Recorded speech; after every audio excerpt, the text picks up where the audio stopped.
pessoal, Felipe Aguiar aqui na Rede Premium de televisão, começando mais um programa Empodere. Hoje eu trago uma pessoa muito especial para mim, que abriu algumas portas na minha vida. Hoje eu falo com Tamara Hamlin. Tudo bem, Tamara? Tudo bem, obrigada, Felipe. Que honra fazer parte da sua jornada. A honra é toda minha. Obrigada pelo convite. Obrigado você por comparecer. Tamara, eu queria que hoje, pessoal, nós vamos conversar um pouco sobre, num contexto geral, na questão da hipnose, tá? Tudo que a hipnose pode proporcionar dentro do desenvolvimento humano. E, Tamara, eu queria que você contasse um pouco pro pessoal o que é a hipnose, como a hipnose chegou na sua vida. Como ela chegou na minha vida. A hipnose é muito especial para mim porque foi uma grande transformação. Realmente eu era uma pessoa com um tipo de comportamento e hoje eu tenho muito mais segurança, eu tenho muito mais como passar o conteúdo, sabe? Mas a palavra realmente é a segurança. Eu vivia numa insegurança, vivia pedindo desculpas. Se alguém trombasse comigo na rua, eu pedia desculpa de estar no meio do caminho daquela pessoa, então eu sabe? já estou me enxergando aí. Então. Foi com os 23 anos, eu já era nutricionista, então a minha formação de base é como nutricionista, eu sou há 13 anos, né, formada, e eu comecei a perceber que entregar um cardápio para o paciente não garantia a adesão ao tratamento. Não porque ele não queria seguir aquilo, porque a vontade era realmente genuína de emagrecer e de ter seus objetivos alcançados, mas não conseguia seguir por algum motivo.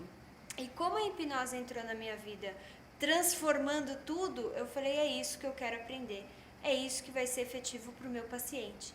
E então eu fui estudar a técnica e eu comecei a aplicar no consultório para pessoas que tinham compulsão alimentar, para pessoas que comiam por ansiedade, para pessoas que comiam também por frustração, ou para as pessoas que comiam por tédio. Às vezes, assim, você não tem nada a fazer, você vai lá, abre o armário, abre a geladeira e come, né? Porque você está entediado. Então, eu fui percebendo que isso ajudava muito.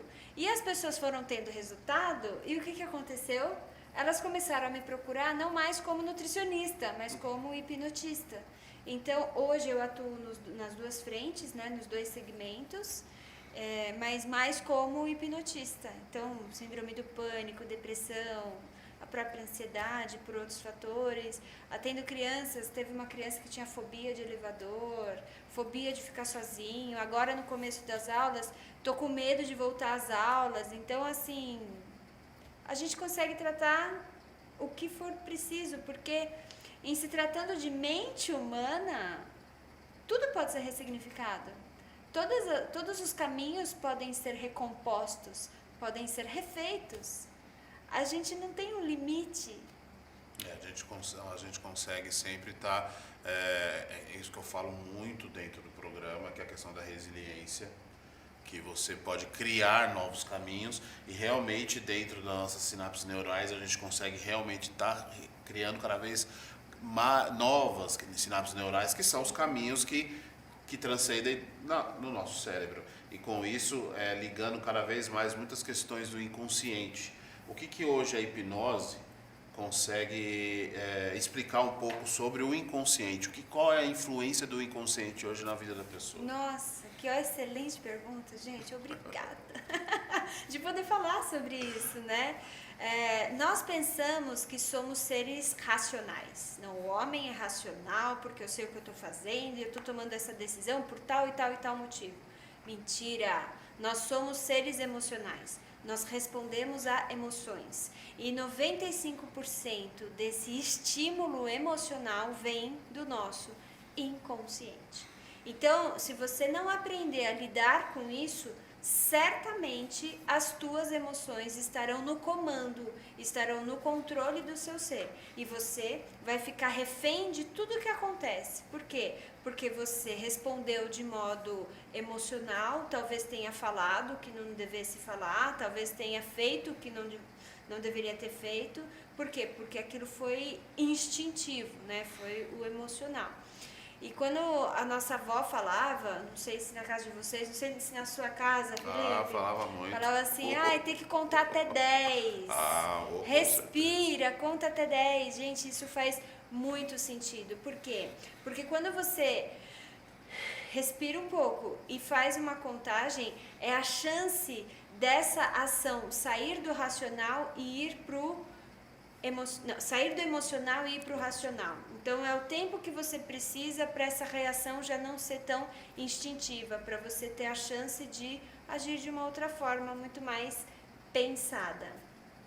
E falando do racional e do emocional, que são a questão lado A e lado B do nosso cérebro, que na junção dessas duas vértices, aonde que se cria e se gera a mente criativa, que estímulo, quais estímulos, né, que a hipnose pode trazer para a gente estar cada vez estimulando cada vez mais a nossa mente progressiva, que faz base dentro da nossa mente criativa, para estar jogando isso dentro de casa e também na parte profissional. Você tá afiado, hein? Não tô não. Como a gente pode usar como projeções? Eu gosto de abordar esse assunto como um exemplo de um arquiteto. Quando você contrata um arquiteto, quando você assiste um arquiteto trabalhando, você vê muito esse momento de criação. Então, quando ele pensa na casa, ele sabe onde vai ficar a escada, ele sabe onde vai ficar a janela, ele sabe qual vai ser a disposição dos quartos. Então, ele está projetando aquilo, ele está criando aquilo. Antes mesmo da casa existir, ele faz esse planejamento. Da mesma forma, nós podemos fazer isso com a nossa mente. Se a gente pode criar um cenário ruim, um cenário péssimo, por que a gente não faz isso de modo positivo? Se tem duas possibilidades de acreditar no pior ou no melhor, por que não acreditar que o melhor vai acontecer? Por que não criar um cenário benéfico? Por que não criar um cenário totalmente positivo? E isso depende da nossa mente. Da mesma forma, um marceneiro, ele não tropeça no tronco de árvore e fala, ok, uma cadeira.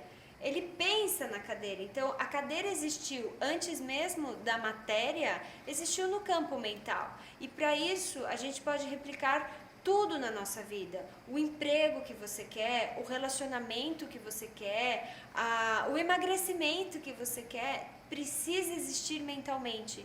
Porque o cérebro, ele não difere o que é real e o que é imaginação. Se ressoa como emoção, ele entende aquilo como realidade. Então, se você se vê, se você se sente magro e, enfim, ele acredita naquilo. Ele compra aquela ideia e ele faz aquele caminho.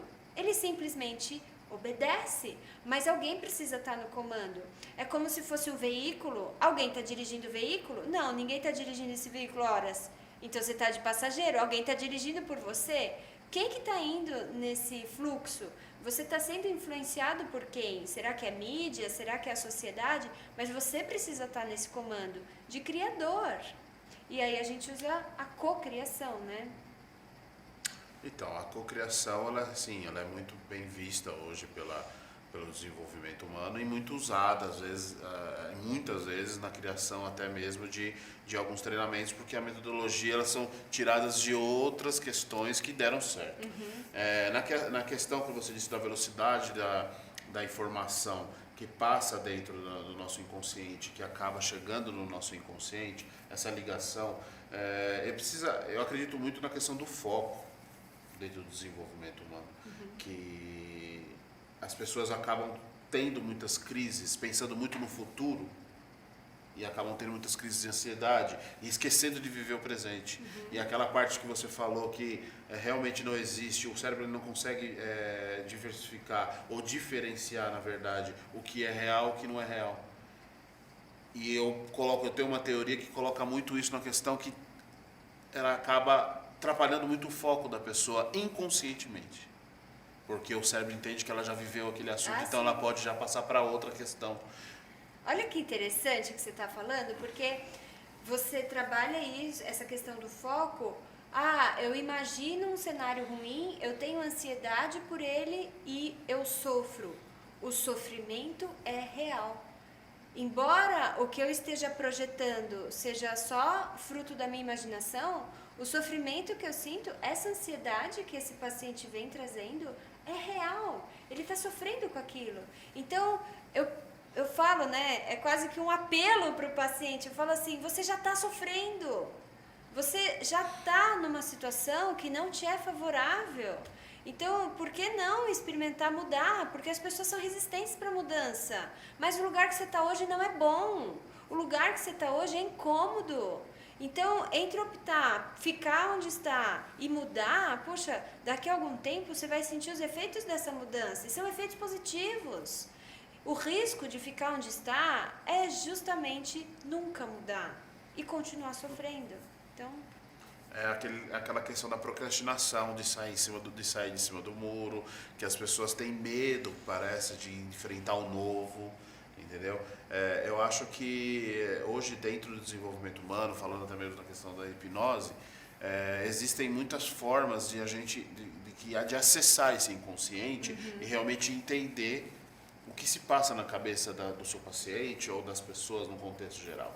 Pouco que a gente consegue identificar, às vezes andando na rua, a gente já consegue enxergar que tipo de anseio aquela pessoa está passando na vida dela naquele momento. Que a gente chama na questão que você trabalha dentro da nutrição comportamental, que eu trabalho as questões comportamentais pela minha parte da analista corporal também, que identifica o atual comportamento, o porquê esse comportamento está acontecendo. E a hipnose consegue agregar isso também, né?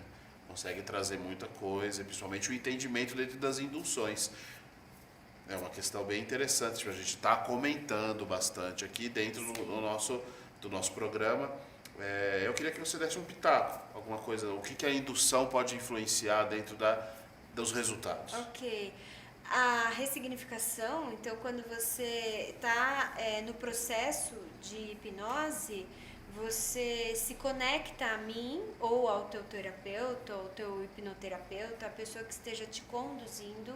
Eu gosto muito dessa palavra, Felipe, condução, sabe? Porque é realmente alguém que pega na tua mão e te conduz a um caminho. Qual que é a única diferença entre o hipnotista e o paciente? O hipnotista sabe sair dali.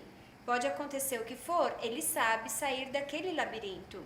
E o paciente, ele está ali justamente para buscar saídas. Então, quando você encontra uma memória, quando você encontra uma lembrança, um fato, que aquilo machuca, que é um trauma, você tem a chance de ressignificar. E isso é muito empoderamento. Isso aí, muito empoderamento. Pessoal, no próximo bloco a gente vai voltar a falar um pouco sobre indução, tá bom? Até mais.